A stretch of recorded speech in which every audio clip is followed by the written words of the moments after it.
What Bitcoin Did podcast. Hello, welcome to episode 11 of the What Bitcoin Did podcast. Firstly, this week, I just want to say thanks to everyone who got in touch with me following my interview with Lynn Ulbrich. It definitely sparked a number of debates, and I had people who got in touch with me who wanted to share their views on some of the quite tricky subjects that we discussed in the show. So, yeah, I just want to say thanks to anyone who took time to listen to the show, who maybe watched the interview on YouTube, shared it with their friends, or just got in touch to let me know their thoughts. Honestly, it means so much to me, so thank you. On this week's show, I have an interview with Desiree Dickerson, which I recorded in Washington following my interview with Lynn. Desiree has been a friend of mine for Twitter for a while now, and sadly she was recently the victim of harassment from quite a nasty troll account on Twitter. The abuse she received was definitely on the quite extreme side, and I just wanted to meet up with Desiree and find out about this and really understand the impact that it had on her. We do, though, discuss a bunch of other things. We discuss some of the things that came up in my interview with Lynn, role of the state, which is really becoming quite relevant now in the world of crypto. And also we discuss the important work she is doing with blockchain at Women for Women International. So, yeah, I hope you enjoy this. Outside the podcast, I am really happy to announce I have my first sponsor, which is totally amazing. Trading platform Trade.io have agreed to sponsor all the episodes in May, so expect those shows to include an advert for those guys. Having a sponsor on board really does help with the show, as it is quite expensive keeping the commitment of doing all the interviews in person. So, look, just a big thank you to Trade.io. Anyone else who's interested in sponsoring the show, look, get in touch. Happy to talk about it. If you do want to support the show in other ways, I do this every week, but there's a number of things you can do. The first thing is, if you have an iTunes account, feel free to go over there and give us a review. I hope you enjoy the show enough to give it a 5-star. It definitely helps with the rankings. You can follow me on any of my social media accounts. I'm on Twitter, Instagram, Medium and Steemit, and my handle on every one of them is @WhatBitcoinDid. You can go to my website, you can read my blog, that's at www.whatbitcoindid.com, and you can share this out with your friends and family. Anyway, let's move on to the interview with Desiree. I really do hope you enjoy it. Just a small apology first. We recorded this in the library of the hotel while I was staying, and there was a bit of noise in the background, and there seems to be some kind of feedback picked up on the mic. Hopefully it doesn't ruin it for you, because it's only a small amount. But yeah, just apologies for those sound issues with the show. And I do just want to say a big thanks to Desiree and her fiancé, because outside of the interview they took me out for some drinks with their friends and just made me feel very welcome in Washington. So I hope to do it again with them sometime. Anyway, onto the show. Look, I hope you enjoy it. Feel free to reach out to me as ever. My email address is hello@whatbitcoindid.com, and I do try and get back to everyone. Okay, speak to you soon. Hi, Desiree. Hi, Peter. Thank you for coming on the podcast and agreeing to do this. We might have a bit of noise out there. We're just going to have to ignore it. So, I can't remember how we exactly started speaking, but it was some straight edge thing, and I thought maybe you're into straight edge music, knowing I was into like Earth Crisis and stuff, and then you said Fugazi. Yeah, it had something to do with Fugazi and something to do with straight edge, and yeah, that's my thing, sometimes straight edge. Obviously just sometimes, typically like Monday through Thursday. The straight edge people won't like you saying sometimes straight edge. You can't be part-time straight edge. I know, I'm just, I'm starting my own movement, I think, and, I do love, like, the whole DC punk scene, and Fugazi, so it was, like, crazy that we kind of connected over that, even outside of the whole crypto thing. Didn't you say someone in Fugazi lives near you? Yeah, Ian, I can't remember his last name. Yeah, he literally lives like a few blocks from here and lives a totally normal life, like completely separated from the whole Fugazi thing. Oh, that's pretty cool. I think it'd be useful for people to know a bit about your background. I read about your course you studied, and then I read about some paper you did. Hold on, I've got to read this out. You published The Genetic Complexity in the Drosophila Model of Diabetes. Right, beyond me. So if you can give a background, then explain how your career went. It seems like you went from operations to management, and now you're blockchain. It seems like you got like 4 jobs. Yeah, I feel like I do a lot, and I apologize to my friends and family. I haven't seen you in a while. So, no, so my academic background is definitely in the sciences. I have my master's in biophysics and physiology, so I was like hardcore doing research. That's where this whole Drosophila as like a fly model. Obviously, a lot of studies are done in that. So I did a lot of genetics research, really in ecology and evolution. So that was interesting, and I really enjoyed that. And I decided sitting in a lab with flies by myself all day wasn't very glamorous or very fun. So I still am, I love solving problems. So that's kind of what brought me to consulting. So I did the whole management consulting thing, really focusing on business strategy and operations, largely for large-scale IT enterprises. So that's kind of what I've been doing. And then, I've been interested in crypto and blockchain for quite a while. Somewhat embarrassingly, it started with Dogecoin because I'm kind of addicted to Reddit, and that's how I kind of got into it. But there's a lot of people discovered with Dogecoin. I know, right? I feel like it's pretty common. So I'm not that embarrassed, but it is kind of embarrassing in the same sense. So kind of got into it that way. And then, I really just got interested in the cryptography and just actually learning about how the blockchain worked. And so when this fellowship came about, I was like, oh, that's perfect. It's a way to actually give back. And explain what a fellowship is to people who don't understand. Oh, okay. Well, a fellowship is more kind of like an academic residency. So this was actually sponsored by the Hilton Prize Coalition, and it's for Women International. Mm-hmm. So basically, they just set aside some money to have someone come in for 6 months. It took and kind of injected me into the organization to kind of figure out how they can use blockchain in their programs. So it was a really amazing experience. I haven't done any nonprofit work before. And I think a lot of my work was valuable because a lot of people are now using it in that industry, because a lot of nonprofits are we don't want to get lost, blockchain. And so kind of, my full white paper, which hasn't been published yet, but the blog post I just came out with for the Philanthropy Journal kind of runs through what nonprofits and NGOs should do when they're actually considering some type of blockchain implementation in their organization, which, my big takeaway from that is, you need to be really responsible and measured and make sure it's right, and then kind of just go from there. So is there kind of a FOMO with blockchain at the moment, people thinking they should be doing something with it, yet they don't understand it or know what they should be doing? Yeah, I don't think that there's FOMO. I think that people are they don't even have the fear of missing out, because they're just so far into trouble of okay, we're actually going to do something with blockchain. We're going to go full force and irresponsibly so, and dumping a lot of money into it for not a lot of good reason. I'm not going to name names, but for instance, what was it? The Long Island iced tea company is now a blockchain company. Are they a blockchain company, or did they just change their name? I honestly have no idea. I think that they changed the name and got a lot of criticism, and now have acquired something or actually started something up. So I don't know, maybe it will be legitimate. I highly doubt it, but I think people are so fearful of having FOMO that they irresponsibly have jumped in too far and probably are in over their heads. So they have fear of FOMO. Yes. Oh my God. I think so. So as somebody who's working and studied and looked at the blockchain itself and the use of the blockchain, where do you see in business and in charities and non-profits, where do you see there is an opportunity for the blockchain? Yeah, and so that's a really interesting question. I think that's what everyone should ask. Beyond just a standard database.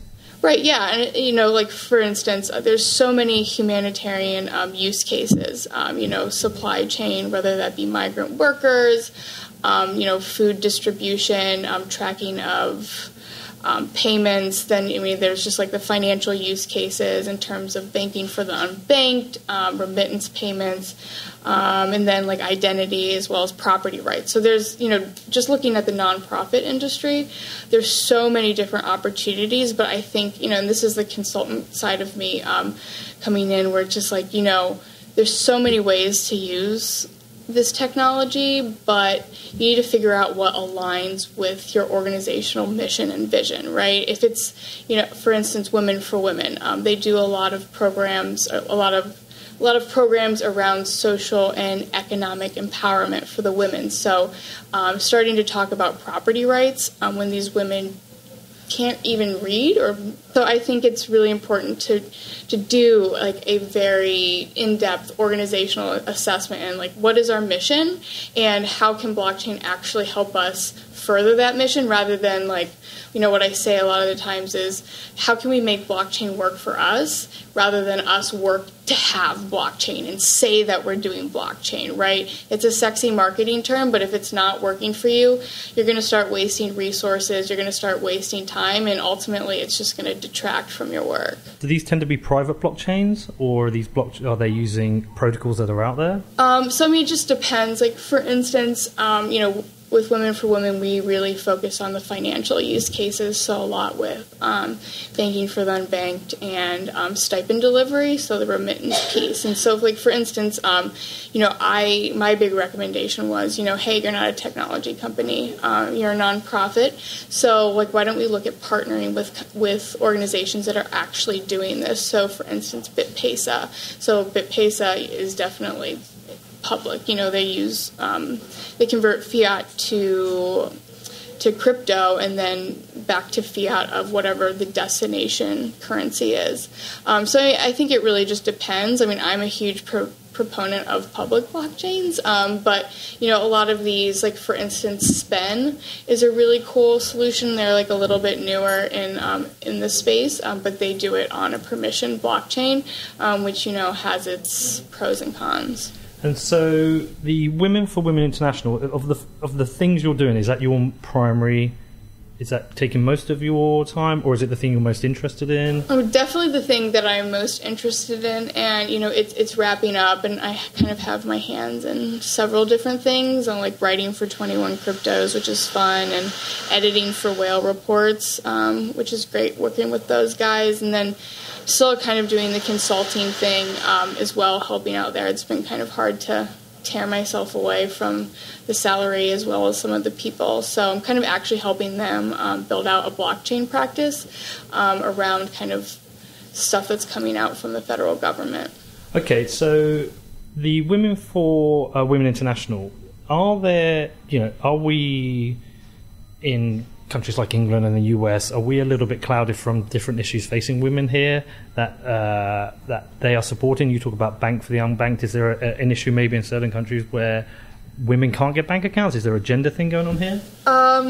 So yeah, most definitely. And Women for Women really serves the poorest of the poor, and specifically in post-conflict marginalized areas. So these women oftentimes are in communities where the households are predominantly run and kind of overseen by the male figurehead. And so oftentimes these women will see their husbands, killed in conflict, and they'll just immediately, one, lose all of their property rights, because if it wasn't in their name, it was in their husband's name, they lose all of those property rights back to whatever government or controlling power. And then oftentimes, they've never been in charge of finances before. So really helping them understand, like, how to save, where to spend money, and oftentimes, how to start a business, because in these areas it's not like, I can just go work at the Microsoft call center.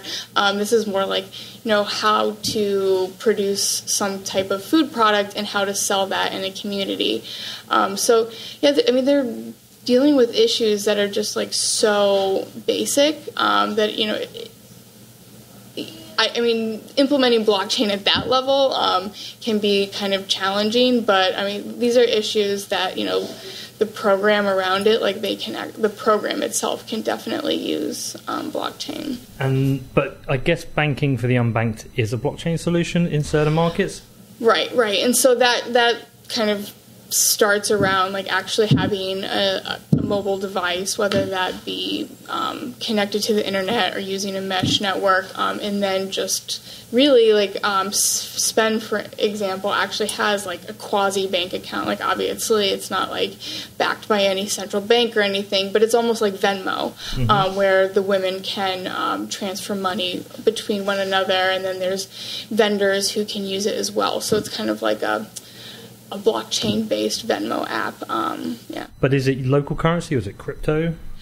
So that depends. Spend, for instance, does they do the local currency, but I think in the back end, I can't remember which currency specifically off the top of my head they're using, but a lot of times, like the woman using the app is not seeing the crypto behind the scenes. They're seeing their actual fiat currency. See, it's funny. We live in a world and a market now where everything is driven by price speculation.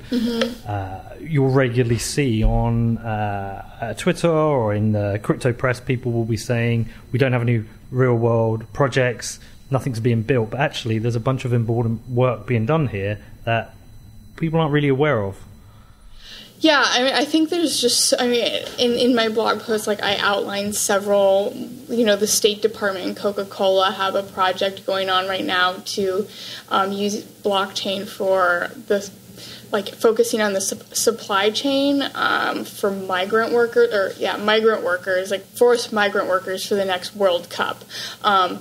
So, I mean, people are actually working on it, and there are actual use cases. I mean, I think the Mars company and IBM and Walmart are doing like the food supply chain aspect of things. So, when people say there's not anything actually happening, I think that's kind of juvenile to say that. I mean, things are just starting to happen. Just because it hasn't solved every problem in the world doesn't mean it's not a legitimate solution. Like, we have to give it time to grow, and expecting it to be further along and expecting it to be something that it's not yet is irresponsible. And I don't see it any different from the start of the internet and the .com. There were a lot of failures, a lot of speculation. Right. I actually don't see price speculation as a bad thing because it brings capital into the market. Right. It gives us money to split test these projects. So, that said, are you investing? Yeah, most definitely.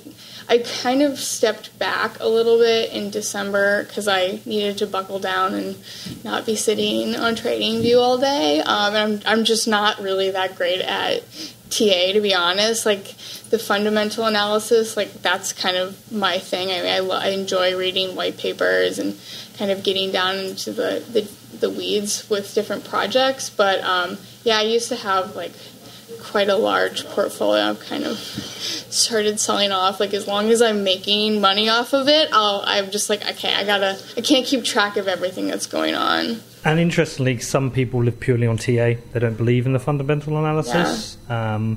Based on what you've read, what are the projects that you like? Oh man, I mean, lately I've just been so out of the loop on everything. I mean, I'm just and this is embarrassing. Everyone knows that I love Litecoin because I love Charlie Lee. I Charlie Lee. I can't really say that the fundamentals are really there, but I just love that project. Did you hear my interview with him? I don't. He was episode 6. He was it? Such Okay. a nice guy. Yeah, he's my crypto crush. I love Charlie Lee. And I think the big ones. I mean, I love Bitcoin, and I think there's a lot of potential around Ethereum. And there's a lot going on there. But I mean, lately there's also been so much crap out there. Yep. It's just clouding my view of everything. It's kind of making me second guess. But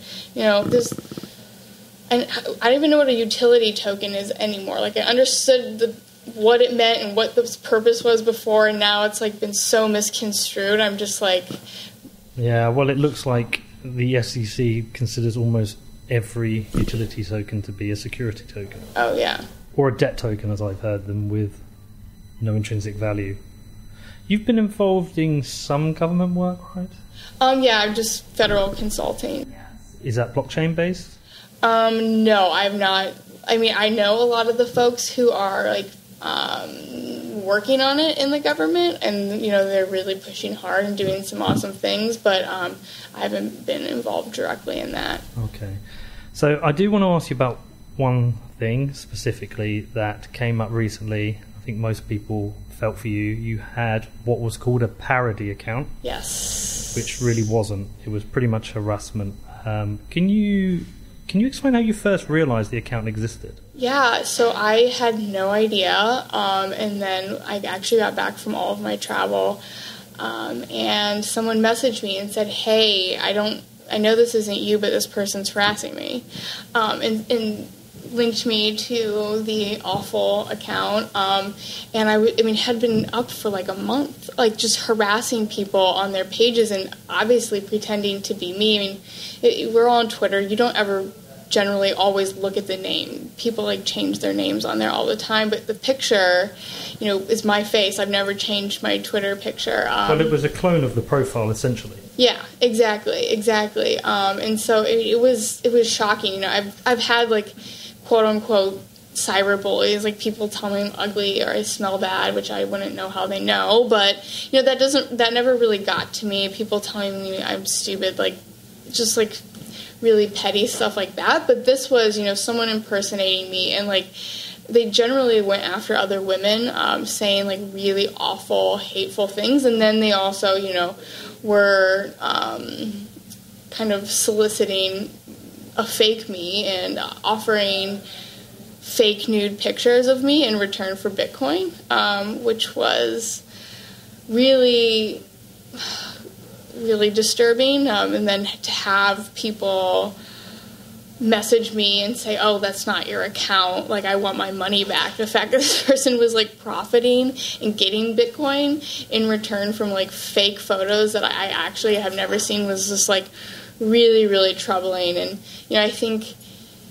and what was insane was that so many people, I mean, if you look at my first post, I mean, there's like 200 people who said, you know, I've reported this is awful, this is harassment, and people did it over, as well as myself. I reported it. I was like, this is me, and I provided proof, like with my ID to Twitter, and you know, for 2 days I got the response, like, this is a parody account, it doesn't violate Twitter rules, like this person's, like, this is just a joke, but it really wasn't a joke at all.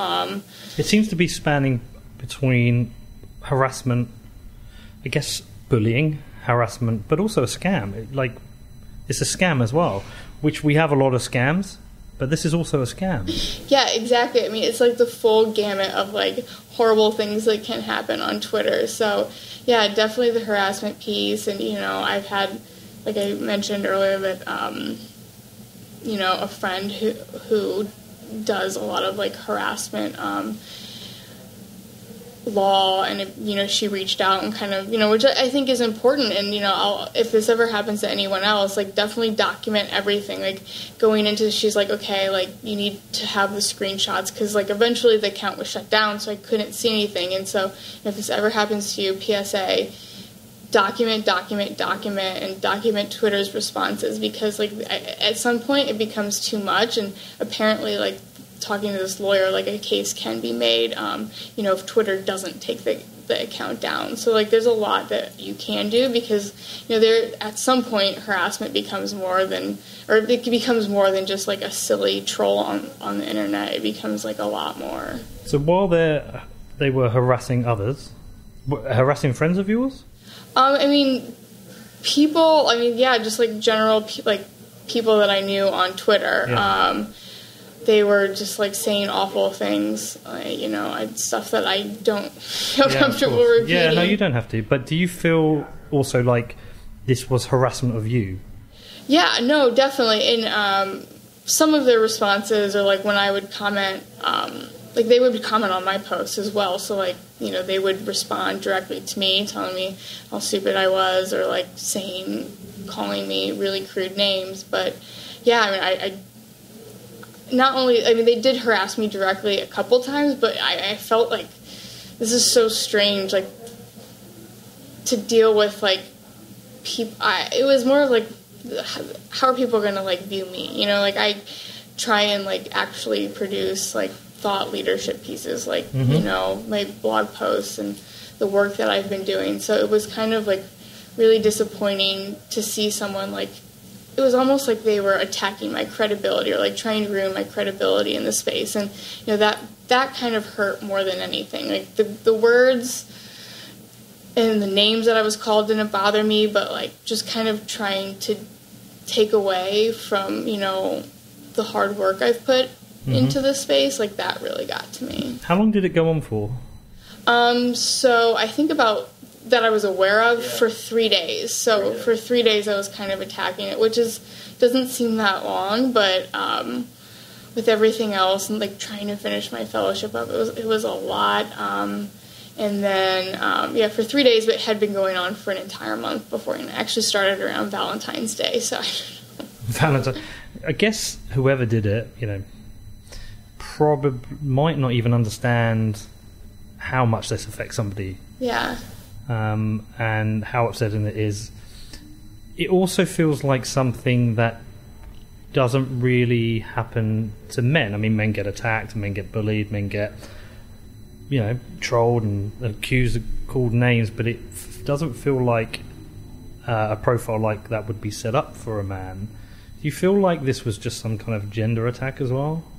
You know, I mean, I really can't say specifically. I do know that the person like did target a lot of other female accounts, just like calling them awful names. And I'm sorry to those people that this person attacked, but you know, and I have seen a couple other instances of women having like impersonator accounts and seen them post like, "Hey, this person's impersonating me. Please help me report," and you know, which I've done as well. But those are really the only instances. So I'm not sure if it's like gender focused, but yeah.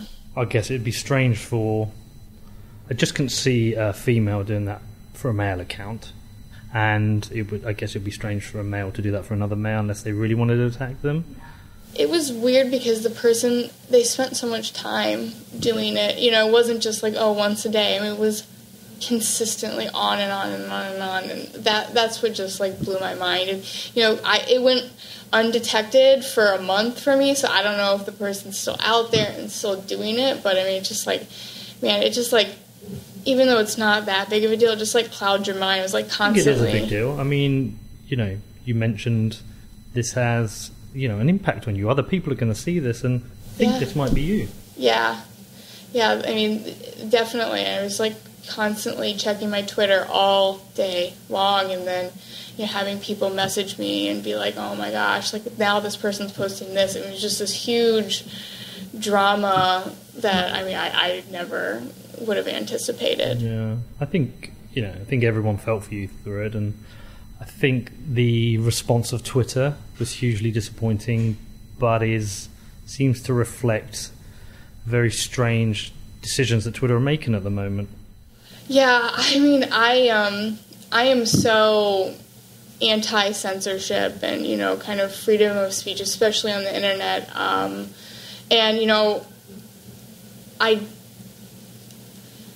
not that I struggled with it. I obviously wanted the account taken down. However, had it been like Reddit or, you know, 4chan or something where there's not really any type of constraint of what people say and do, I wouldn't have had such a problem with the response I got from Twitter. But the fact that they are like so adamant on regulating and censoring the whole crypto sphere on Twitter, that's what like blew my mind. Is that, you know, and I wrote an article for 21 Cryptos that will come out next month, kind of about the whole crypto Twitter censorship that we saw a few weeks ago with all the shadow bans and, you know, people's accounts just being completely suspended. And, you know, I kind of did a call for stories from folks on Twitter, and, you know, I got some like really interesting stories of people whose like accounts they created like 11 years ago and had really cultivated followings and relationships with the people, and,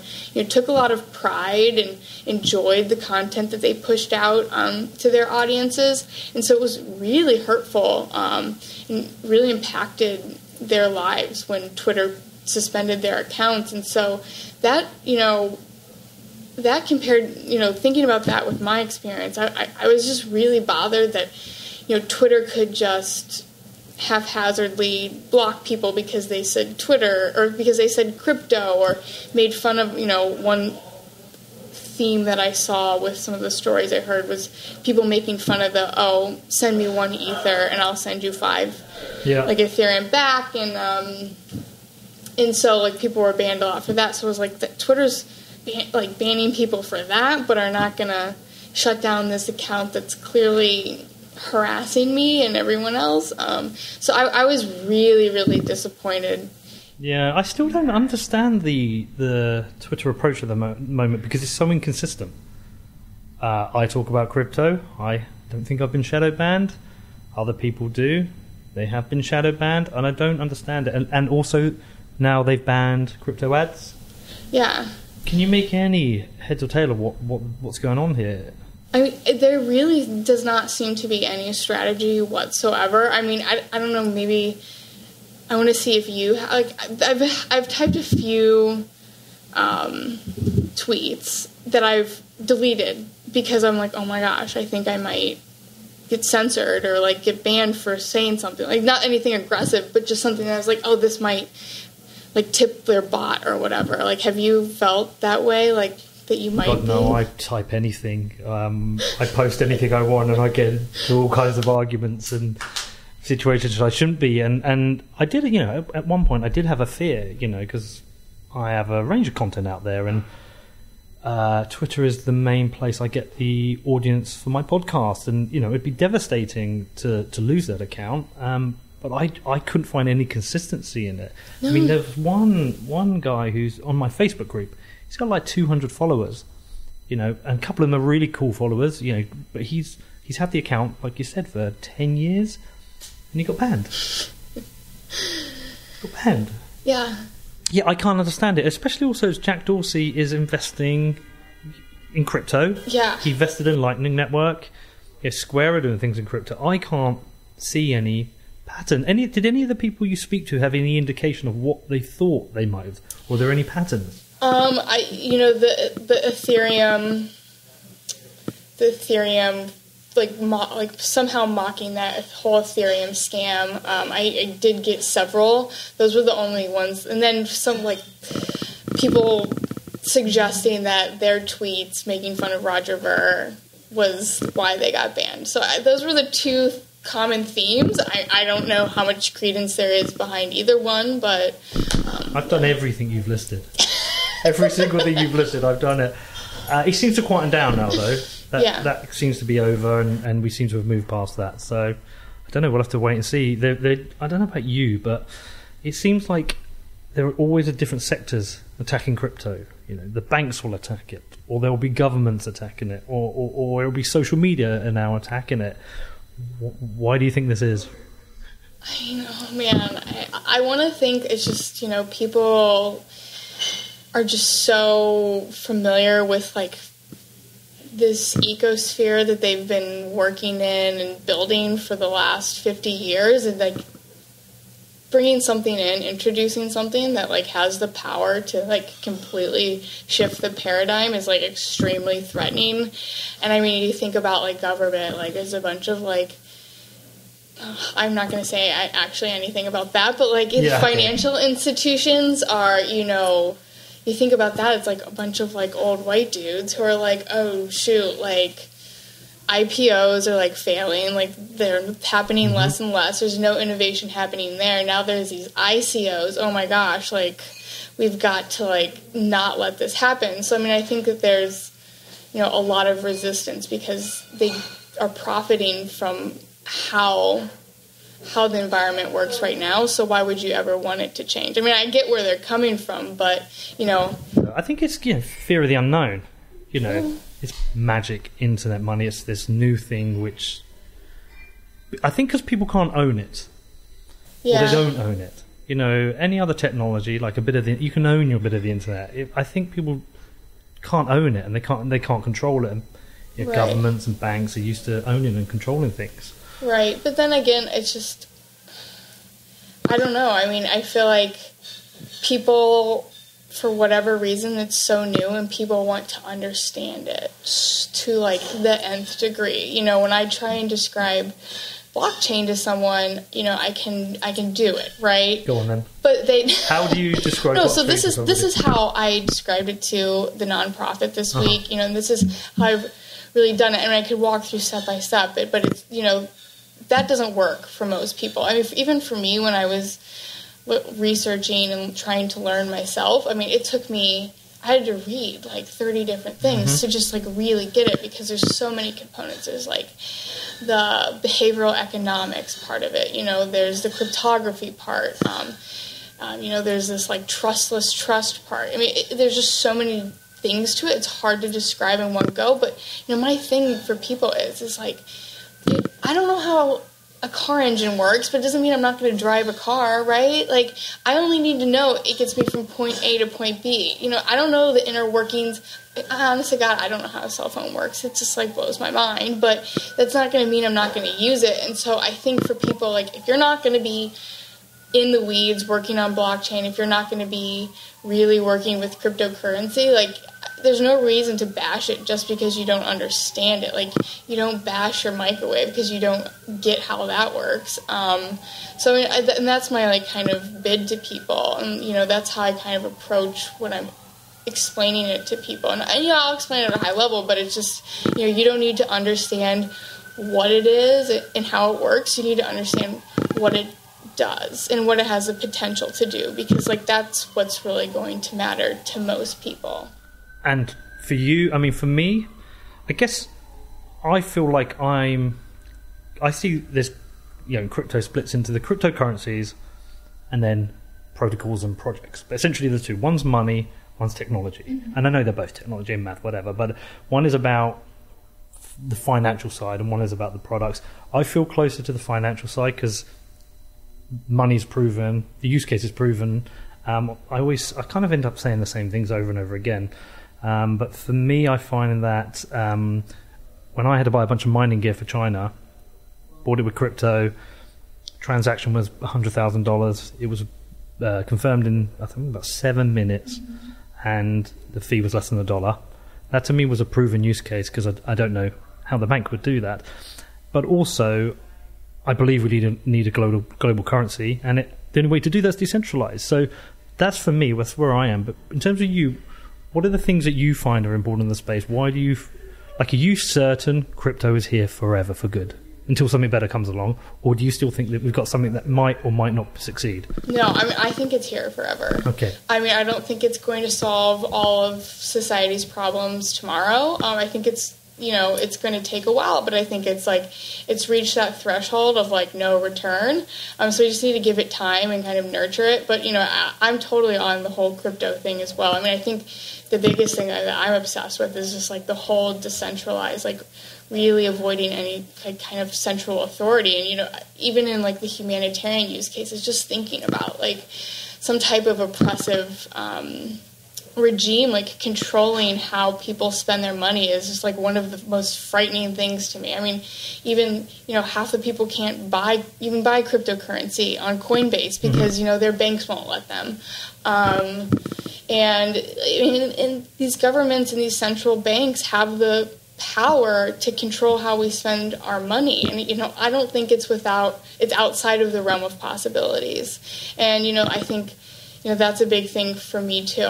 One of my favorite books is Future Crimes, and it talks so much about just kind of data ownership and like owning the information about yourself. And so like that's really, you know, I'm really excited to see what the technology does with like a decentralized internet, because it's just like, oh my gosh, like there's all this data and it's all about me and I own none of it, and everything I type in Google spreadsheets or like Google Docs, like Google can have, and that's what's happened with Facebook recently. Yeah. You know, I think everyone's got a little bit. I mean, you know what? Like, it didn't bother me a huge amount. I mean, I knew Facebook was gathering this data, right? And they're no different from what Apple and Google and Twitter and everyone's doing. But you see a future where we own our data then? How does this work? Where do you see it? I mean, there's a lot of like people who are kind of like have projects going about kind of like taking back ownership of data and being able to like actually monetize it and make money yourself by selling and sharing your data with insurance agencies, advertising agencies, and I've heard the argument that, most, like, for instance, Facebook, the data they collect, I think, like, I don't know if this is an official statistic, but, like, I was told in person, like, only 50% of that data is actually accurate. So, What is it, like predictive data based on your behavior, or just like, yeah, like on whatever data they're collecting on Facebook, all of that data is like usually only 50% of it is accurate. Right, like, okay. If I type in something ridiculous, it doesn't mean that like, I'm really actually interested in it. Okay, I see. Right, like, I could be typing in like something about babies, but like I'm not actually like pregnant. Right, okay. Yeah. But they would probably sell that data like, oh, this girl's at that age and she typed in something to do with babies, like let's sell her data, this is valuable to like Pampers, right? So I'll get those ads. But they say like only 50% of the data is correct. So, if users or like individuals own their own data, it's probably accurate, right? Like I can tell you how tall I am or like what my interests are. So, consumers of that data, so advertisers, whoever, would be more willing to pay me for my data than pay Facebook. So I've heard like kind of that model proposed, which, could work. I'm not sure, but, I think we're really far away from that. But, that's like the use case that I like want to see take off because like I'm so paranoid about all of that. So you're paranoid about the data? I have so much paranoia. In what way? I'm just like people watching, people having. So like Big Brother, 1984 stuff. Yeah. Oh wow. Okay. Yeah. I mean, look, I get it. I think the Facebook thing was a real wake up to everybody. A lot of people. Look, I know because I've worked in tech. Because you worked in tech. I think a lot of people don't actually realise what these companies do and the data they're keeping. Google tracks everywhere you go with Google Maps. Right. And Apple does it. I think you can look on Apple and you can see everywhere you've been. Yeah. Their maps and their phone. But you have GDPR, so like at least your laws are like giving you some. Are you telling me something that I should know about? Yeah, General Data Protection Regulation. I know I should know. I think it's May 25th. Is that an EU thing or a? Is it EU? See, if it's an EU thing, we've got Brexit coming in a year. Okay. I think it's like a year. Well, hey, maybe you'll like get a little bit of it, but yeah, it's this it's like this huge EU regulation that it basically, like, if you say I want my data back and you must delete me, like your right to be forgotten. Like there's a new law, and it actually affects a lot of U.S. companies because it affects if you have data on anyone in the EU in your database and they want that deleted, they have to. And also there's a lot Yes, I have heard of this, yeah. Yeah, and there's huge fines if, you don't handle people's data and information responsibly. So I think that could be also a really interesting shift. It seems like there's a lot of convergence now around privacy, data. It's funny because of doing these interviews, they are generally about Bitcoin and crypto, but the stories increasingly coming out are actually quite scary. I was with Lynn Ulbrich this week talking about the case with Ross, and there's a lot of troubling things around that, around constitutional, how did she put it? Questions around breaching the Constitution. Is that how you say it? You breach the Constitution? Sorry. I'm not a legal person. But also, the previous week I met with Morgan Rockwell, who was arrested for selling Bitcoin. We have everything with Snowden and then the NSA saying this week about tracking Bitcoin users. It seems to me that we have governments who are increasingly collecting data and monitoring people, and cryptocurrency seems to be this thing that's almost part of the fight back, in that we get now control of our money, and then the other technologies built off the back of it are giving us control of our data. I don't know where I'm going with this, by the way. I mean, it's like the ultimate freedom, right? It's like actually we've been given a tool to like circumvent all these like institutionalized, power-hungry people and organizations, and like finally we're given this opportunity to like break away from that. So I mean, I think like as a community, we just like, need to do it responsibly, you know, and avoid things like the whole like tarnished image with Silk Road and whatnot. But like, I mean, you know, those things come and go, and I mean, I'm not dogging on Silk Road at all, but you know, well, this is like public perception. Yes, because that's another interesting debate, because there's a lot of misinformation about the Silk Road. So after I published the interview, I had a couple of debates, you know, and people saying it was used for people trafficking and it was used for terrorism and all these things that weren't actually strictly true. It was created by Ross Ulbricht because he wanted to give people the freedom of choice outside of government control and coercion. And, you know, it comes back to the point, what do we want the state to do for us? Do we want the state to be there to protect us or control us? You know, should consumption of drugs be a free choice? Do you have a view on that? Oh, yeah. I mean, I don't think that... I personally don't think that the government should be telling me... Well, I mean, I don't think the government should be telling me what to do with my body in terms of like my reproduction, or anything else. I mean, I'm not a drug user personally, but like for instance, I love Silk Road for the fact that they have like an online marketplace with reviews and a way to kind of a community that's going to self-regulate like the quality of like the products on the market. I mean, I'm assuming like I could go to over here and get drugs. I've seen people selling drugs. You can be cut with anything, right? Yeah, I know. Like now there's like fentanyl and cocaine, I heard today. And so I'm just like, but online on a place like Silk Road, like there's a way to actually like regulate what's happening in the market. And it was being done self-regulated by the community that was using it, which I thought was amazing. And you know, and there comes in like, I don't know, they could throw taxes in it, could be better. Who knows? Well, do you know what? There's an let me find this quote. This was from Megan Ralston, a former harm reduction manager for the Drug Policy Alliance. She was quoted as saying, "The Silk Road was a peaceful alternative to the often deadly violence so commonly associated with the drug war and street drug transactions in particular."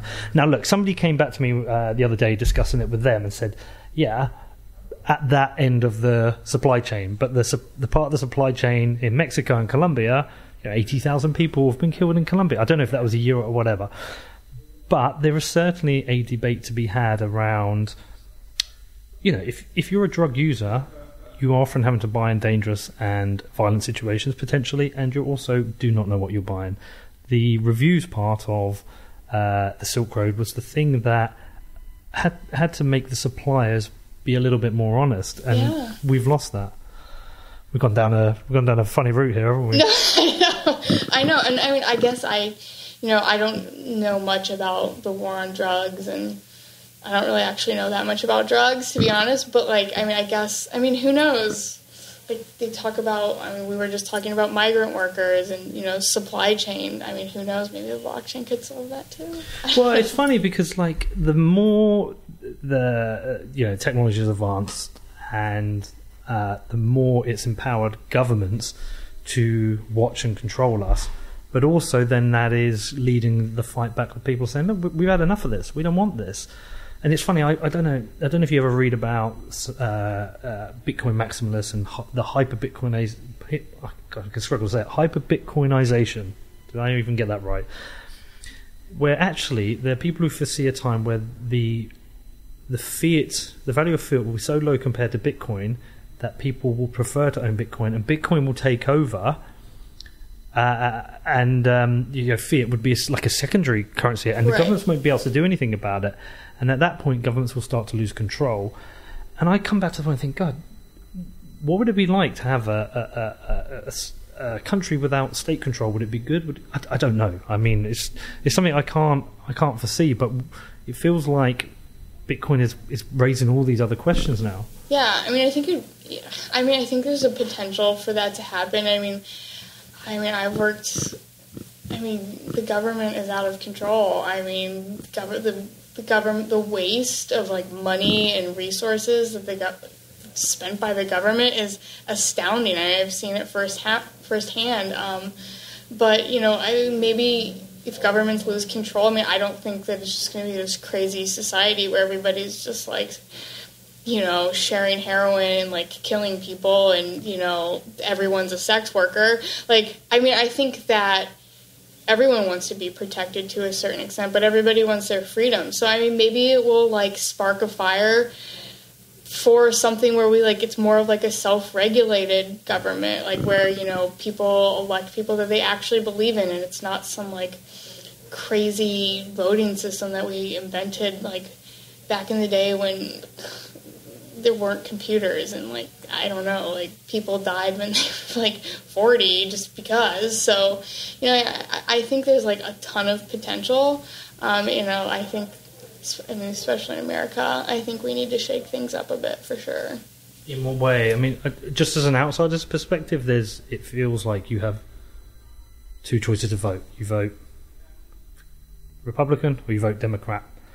You've got a bunch of people who are Democrats and they're never going to change. You've got a bunch of people who are Republican and they're never going to change. And then you've got a few people in the middle that don't get their voices heard whatsoever, right? Way. I don't know. And for living in DC, I am like so far out of like the political arena. It's not funny, but just from like accounts that I've heard and like I have read things, it never was so like separated like this. And now it's back in the day, like Republicans and Democrats like in Congress would like hang out at the bar and drink together. And now it's not like that anymore. We're just like kind of a society divided, and I don't know how we've gotten like this, and I don't know how it's ever going to change. But my thing about the America and the government today is just like a bureaucratic nightmare. Have you tried to do taxes? Like, no, obviously you haven't here. Not here, no. But it's a disaster. And then I'm in crypto, I don't pay tax. Yeah. We hear. It's a joke, by the way. I know, right? Have yet to do my taxes. That's to do this weekend. But so does everyone here have to do their taxes on their own? You can hire someone to do it. But like in the UK, if you're employed, your taxes are usually done by the company you work for, unless you earn over a certain threshold. Yeah, they'll take out, like they'll do automatic withdrawals, and then like you could just like fill out your tax form, and then it's really easy, and then you just get a refund. But if you have like multiple sources of income, right. It's a disaster. And then to add crypto into it, I haven't even started thinking about it, which is irresponsible. Well, yeah, but the whole tax side of crypto is complicated and confusing, and different markets look at it in different ways. No government agency here looks at crypto the same way, which is insane. There's like 4 or 5 different regulating bodies, and they can't agree on anything. Well, they haven't agreed on one thing internally, yet alone agree with every other regulating body, so it's just kind of a mess. Yeah, because so you've got the CFTC, SEC, FTC. Yeah.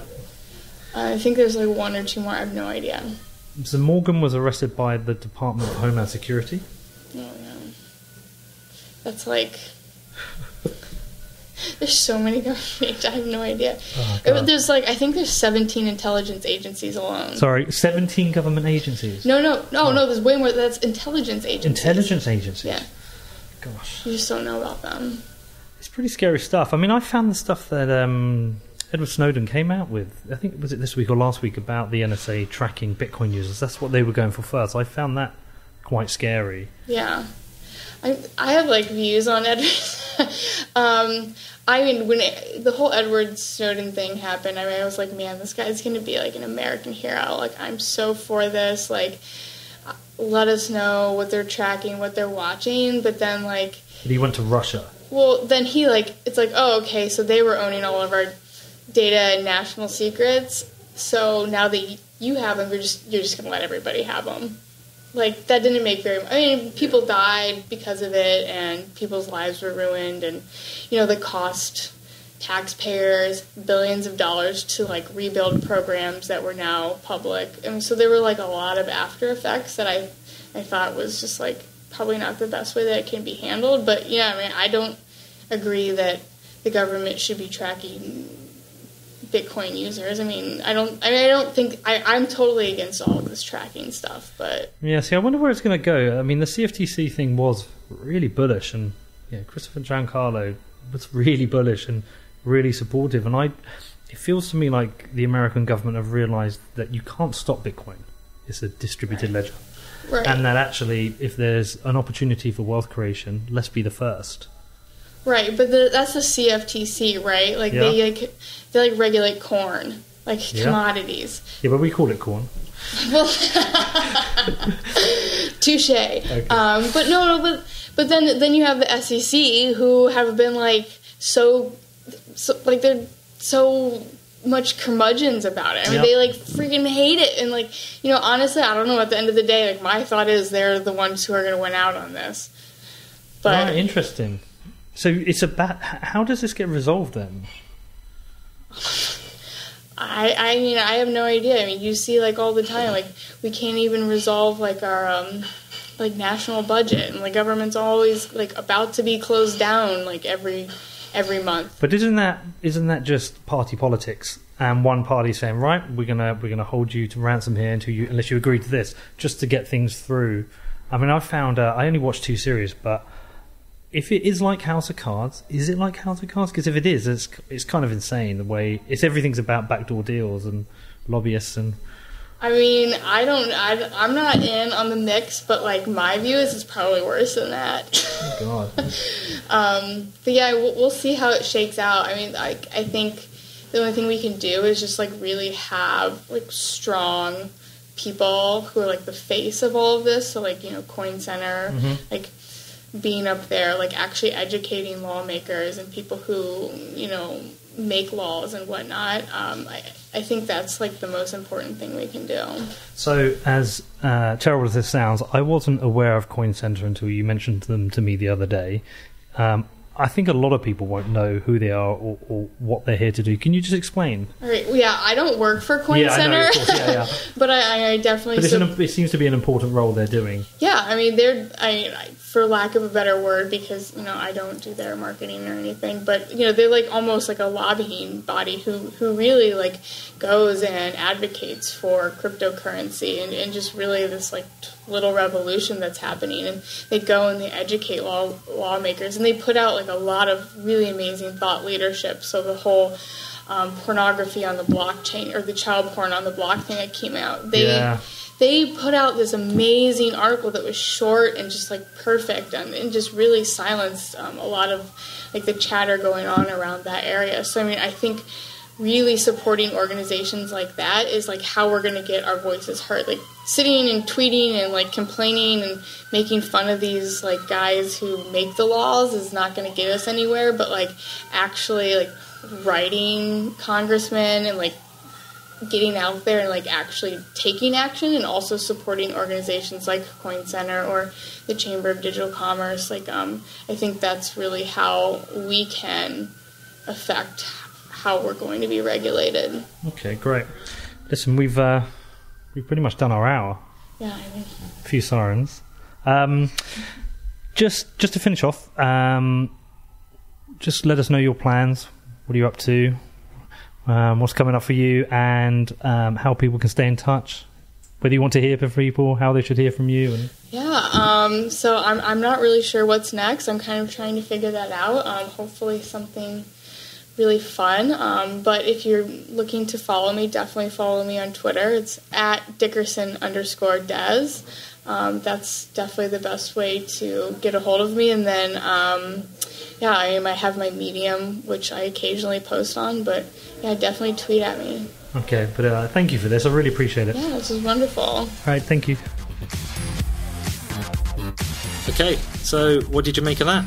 Pretty cool person Desiree is, but that abusive troll account was, just absolutely disgusting. I can't, in my mind, understand why or who would create something like that. to me, they're just an idiot. They're a disgusting human being. And personally, I've got absolutely no time for any abusive behaviour like that. But, Desiree, great person. She's doing some great stuff in the blockchain space. On Twitter, she's a lovely personality, creating lots of friends. Lots of people are following her. I think everyone who knows her just thinks this is really awful. But, she's a really cool person. Hopefully we'll move on from this and forget about it and focus on the other good things she's doing. But reach out to her, follow her on Twitter and Medium. I will share her links in the show notes so you can follow her, and I'm sure she'd love to hear from you. Outside of that, please support the show. Follow us on social media, leave us a review on iTunes, and if you want to become a sponsor, please get in touch. I've got some absolutely great interviews coming up, which I will be willing to share with any sponsor who's interested in sponsoring the show. Okay, look, have a great week, and I'll speak to you all soon. Bye-bye.